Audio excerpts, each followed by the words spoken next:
Hello guys, welcome back to the segment. Nama aku Hafiz, dan kepada siapa yang masih belum subscribe, aku harap korang boleh tekan butang subscribe, dan kepada siapa yang dah subscribe, thank you so much guys for subscribing. Malam ni Markas Puaka on the go bertemankan saya sekali lagi dengan satu lagi kisah seram yang saya ingin kongsikan dengan anda semua. Jadi ini adalah pengalaman aku dekat kampung, iaitu di Seri Menanti. Jadi kepada siapa yang tak tahu kat mana Seri Menanti ni, Seri Menanti ni terletak dekat dalam daerah Kuala Pilah, iaitu di Negeri Sembilan. Dan Seri Menanti ni pula orang kata banyaklah cerita dia, daripada cerita seram, especially orang kata dekat Istana Lama yang sekarang ni dah jadi Museum Seri Menanti, dan juga Jalan Bukit Putus Lama. Tapi hari ni aku nak abaikanlah cerita pasal Istana Lama tu, aku nak abaikan cerita pasal Jalan Bukit Putus. Inilah cerita pengalaman aku sendiri. Dan aku ada beberapa kisah yang aku nak kongsikan dengan korang, dan ini adalah pengalaman aku yang pertama. Dekat depan rumah kampung aku ni ada sebatang sungai tau. Dan paras air sungai ni orang kata cetek je. Tapi bila datang hujan, sungai ni orang kata dah boleh jadi macam sungai air teh ais. Dia punya warna tu coklat lain macam. Dan cerita ni pula terjadi masa aku darjah 3. Dan aku masih ingat lagi, jiran hujung kampung tu masa tu ada tengah orang kata buat kenduri nikah anak dia. Dan daripada rumah kampung aku nak ke jiran hujung kampung ni lebih kurang dalam 50-60 tapak lah lebih kurang. Tapi kena jalan kaki sebelah sungai yang aku ceritakan tadi tu. Jadi lepas dah settle makan nasi minyak, Mak Long tegur aku. Long? Long? Ada nampak Kak Noh tak Long? Kak Noh? Kak Noh dekat rumah tadi sebelum datang kat sini. Along dah habis makan? Kalau Along dah habis makan, tolong panggil dengan Kak Noh, suruh dia datang sini makan. Dan untuk pengetahuan semua, Kak Noh ni adalah akak saudara aku. Dan jarak umur aku dengan Kak Noh ni lebih kurang dalam 4 tahun je lah. Jadi bila Mak Long cakap macam tu, aku pun anggukkan kepala aku, dan aku pun pergilah bersihkan tangan, dan aku pun geraklah balik kampung. Jadi masa aku tengah on the way tu, aku lalulah balik kat sungai tu. Dan aku nampak ada ramai budak sebaya aku tengah mandi dekat sungai tu. Dan budak-budak yang aku nampak ni, yes, memang manusia. Tapi aku peliknya, budak-budak ni semua mandi pakai spender warna merah. Spender warna merah. Jadi aku berhenti, aku pun tengoklah dorang ni. Dan dalam hati aku cakap, apa benda lah budak-budak ni kan, duk mandi tengah-tengah hari buta macam ni. Gila ke apa panas-panas terik mandi kat sini? Tapi apa yang menariknya, aku nampak salah seorang daripada dorang ni, muka dia sebiji macam muka Kak Noh. Jadi bila aku nampak budak ni, aku pun terus panggil lah. Aku terus jerit lah, Kak Noh! Kak Noh! Mak Long panggil! Naik! Dia suruh naik makan! Dan nak bagikan gambaran masa tu, tak ada orang pun yang lalu lalang dekat area sungai ni, kan? Tapi aku pelik apa hal si Kak Noh ni. Aku panggil dia buat dia buat tak tahu je. So sekali lagi aku jerit lagi sekali. Kali ni lagi kuat daripada yang tadi tu.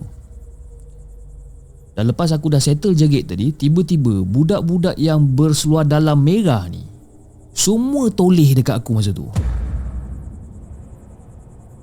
Dan diorang punya pandangan seolah-olah diorang ni macam dalam ketakutan tau. Dan aku perasan 3 budak hujung yang tengah mandi dengan diorang tu keluar tanduk dekat dahi. Aku macam apakah benda pula ni kan? Dan secara tiba-tiba diorang lari panjat tebing sungai, masuk ke dalam semak ladang kelapa sawit. Dan masa tu aku dah nak buka slipper dah. Aku nak kejarlah kakak aku ni. Dan tiba-tiba Kak Noh tegur aku daripada belakang. Oi, Long, kau nak pergi mana tu? Kau jangan berani-berani kau nak terjun sungai tengah-tengah hari buta ni. Kang, kalau kau hilang kat dalam sungai tu tak pasal-pasal nanti kang. Kak Noh, tadi saya nampak akak mandi dengan dorang kat dalam sungai. Budak-budak lelaki pun tadi ada mandi kat dalam sungai tu. Long, kau jangan merepek lah Long. Akak daripada rumah kampung ni. Dah jom, teman akak pergi makan. Okey Kak Noh. Jadi aku dengan meremang yang tak habis-habis lagi ni, aku rasa darah tu rasa dah naik sampai ke telinga, sampai ke kepala ni. Sebab apa? Sebab dengarkan Kak Nur kata Kak Nur daripada rumah. Habis tu, kalau bukan Kak Nur, siapa yang tengah mandi kat sungai tu tadi? Dan masa lepas aku dah habis teman dia pergi makan dan sebagainya, aku dah tak berani nak balik sorang-sorang. Kan? Dan masa tu, aku ikut nenek aku. Jadi aku pun ceritalah, masa on the way balik tu aku cerita dekat nenek aku apa benda yang aku nampak dan sebagainya. Lepas tu nenek aku macam, biasalah tu. Tengah hari ni biasanya kalau mandi-mandi dekat sungai tu semua anak-anak jin. Anak-anak jin ni? Anak-anak jin. Lebih kurang kalau hari-hari dalam pukul 1, pukul 2 tengah hari, memang situ tempat dia main. Sungai tu memang orang kata seram lah juga. Kalau sesiapa pergi mandi kat situ pukul 1, 2 tengah hari tu, malam-malam mesti kena sampuk. Jadi bila aku dengar nenek aku cakap macam ni, aku pun macam telan air liur masa tu. Tak berani aku lah. Dan itu adalah orang kata pengalaman aku yang pertama lah.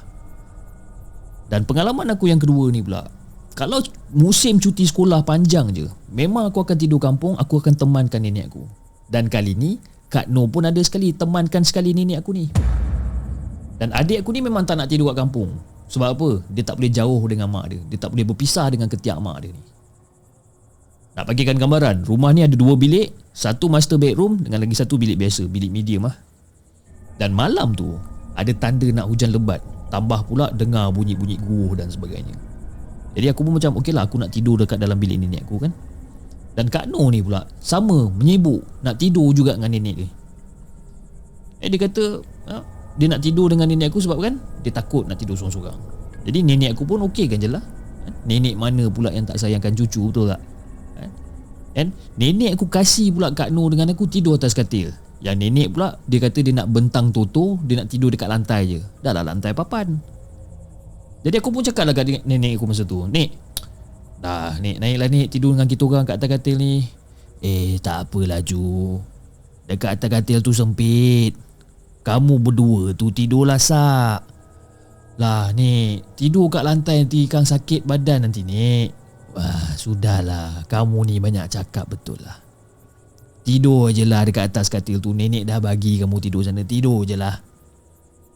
Jadi bila nenek dah jatuh, aku pun iyakan je lah kan? Aku tidur sebelah Kak Nur. Nak bagikan gambaran, aku tidur dekat tepi dinding, dan Kak Nur pula tidur menghadap nenek aku. Kiranya Kak Nur tu nampak lah nenek aku tu tidur dekat lantai. Dan kita orang pun tidur lah malam tu. Lebih kurang dalam pukul 3 pagi macam tu, Kak Nur aku kejutkan aku. Dia kejut aku macam, Long bangun je Long. Long, apa benda Kak Nur? Long, tukar tempat boleh tak nak tidur? Apa benda ni tukar-tukar tempat ni? Alah Kak tidur je lah Kak, malas lah nak tukar-tukar tempat. Tak ada. Tukar tempat sekarang, tukar tempat. Jadi aku pun malas lah orang kata nak bertekak malam-malam buta ni. Aku pun setuju je lah. Dan aku pun kembali tidur. Dalam aku tengah lelap tidur tu, aku dikejutkan dengan bunyi guruh yang sangat-sangat kuat. Dan masa aku terjaga tu, aku terus macam, mana pula bantal peluk aku ni? Aku nak mencari bantal peluk aku ni, tak jumpa-jumpa.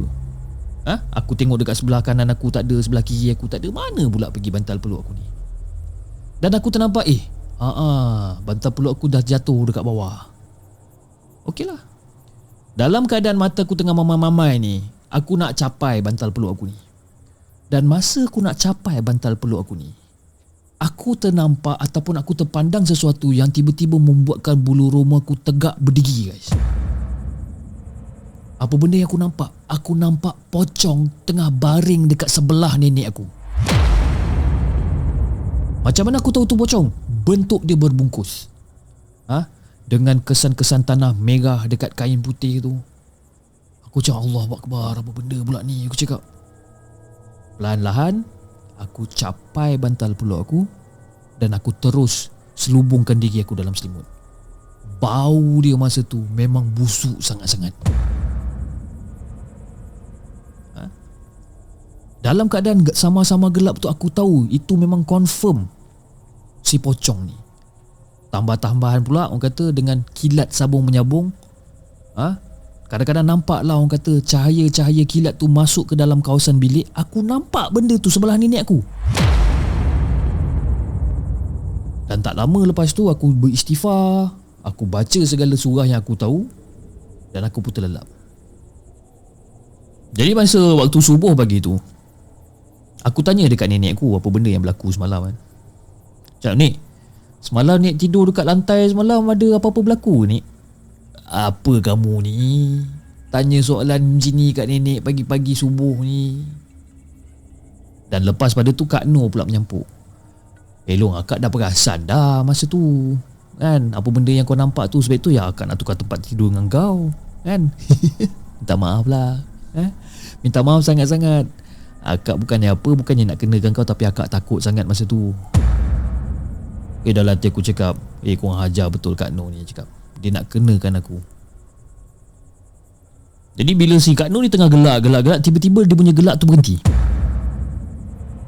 Sebab masa tu nenek aku cakap, "Semalam masa tidur tu badan nenek ni sakit. Jadi lebih kurang dalam pukul 1-2 pagi macam tu, nenek pindah dekat bilik yang kecil tu sikit. Badan nenek sakit sangat."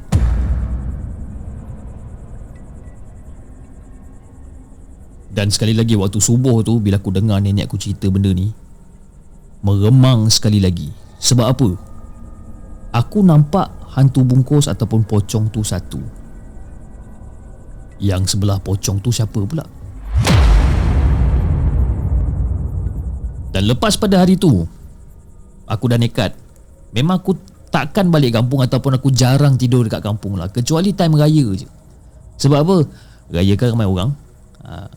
Time raya je baru aku balik kampung. Dan pengalaman aku yang ketiga ni pendek je. Time ni time raya haji. Aku ingat lagi, kereta ayah aku park dekat sebelah rumah tua ataupun rumah usang, dekat satu kawasan yang sangat lapang lah. Dan ada lah orang kata beberapa kereta sepupu aku yang park sebelah aku juga. Dan aku masa tu nak ambil baju Melayu dan baju kurung mak aku sebab nak gosok. Dan yelah, besok tu kan nak raya. Jadi on the way tu, adik aku tegur daripada beranda rumah ni sambil menjenguk aku keluar daripada rumah nak ke laman. "Long, kau nak aku teman kau tak?" Kau nak teman-teman aku apa hal pula siang-siang ni, bukannya ada apa-apa pun. "Alah Long, kau belagak kau Long kan kau kena kan kau tahulah." Dek, mulut kau jangan celupar sangat dek." Dan lepas aku cakap macam tu, adik aku terus masuk ke dalam. Dan masa aku nak jalan ke kereta tu, aku dah buka pintu dan sebagainya. Aku pun duk tertonggeng lah, cari lah kat mana songkok jatuh kat bawah seat lah, nak cari kasut aku, nak cari kain samping aku dan semuanya. Tiba-tiba aku dengar ada orang tegur, "Woi." Suara tu garau. Yang aku ni pula bodoh pergi menyaut balik, "Woi." Yelah, aku ingatkan sepupu aku datang. Jadi bila aku keluar daripada kereta tu, aku tutup pintu kereta, aku pusing, aku tengok tak ada siapa-siapa kat situ. Jadi aku pun malas nak ambil pusing. Aku pun teruslah langkah kaki aku masuk ke dalam rumah. Sekali lagi aku kena tegur masa tu.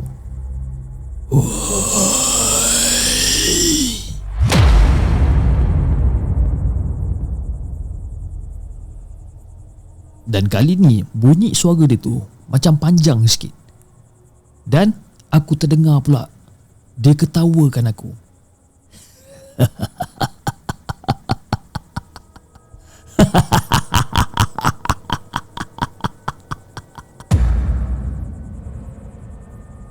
Kiranya benda tu gelakkan aku lah. Time tu memang aku dah tak tunggu dah. Aku terus lagi masuk rumah. Dan malam tu aku cerita kat mak aku. Dan tiba-tiba adik aku pula menyelit. Dia kata, "Long, sebelum kau kena, aku dah kena dah dulu. Sebab itu aku offer nak teman kau. Tapi kau belagak sangat." Itu aku biarkan je. Jadi bila adik aku cakap itu, aku just diam je lah. Aku diam je. Aku tak tahu nak cakap macam mana dengan kampung aku ni. Lagi-lagi dekat kawasan Kuala Pilah ni. Kalau malam memang haunted. Kalau siang memang angka lain macam jadi dia. Itu dia guys, cerita yang aku nak kongsikan dengan korang semua. Dan aku harap aku dapat menyeramkan malam korang. Dan kalau korang tengah tengok footage yang aku tengah mainkan sekarang ni, ini adalah kawasan kampung yang terletak di Kuala Pilah. Memang gelap, memang seram. Aku tak tahu nak cakap macam mana. Dan masa aku tengah ambil footage ni pun, pada malam tersebut, aku terdengar seolah-olah macam ada orang tengah menguap di belakang rumah. Tapi bila aku suluh dekat belakang rumah, tak ada siapa-siapa pun dekat situ. Okay guys, jangan lupa like, share dan subscribe channel The Segment. Dan insyaAllah kita akan jumpa lagi on the next coming episode. Assalamualaikum.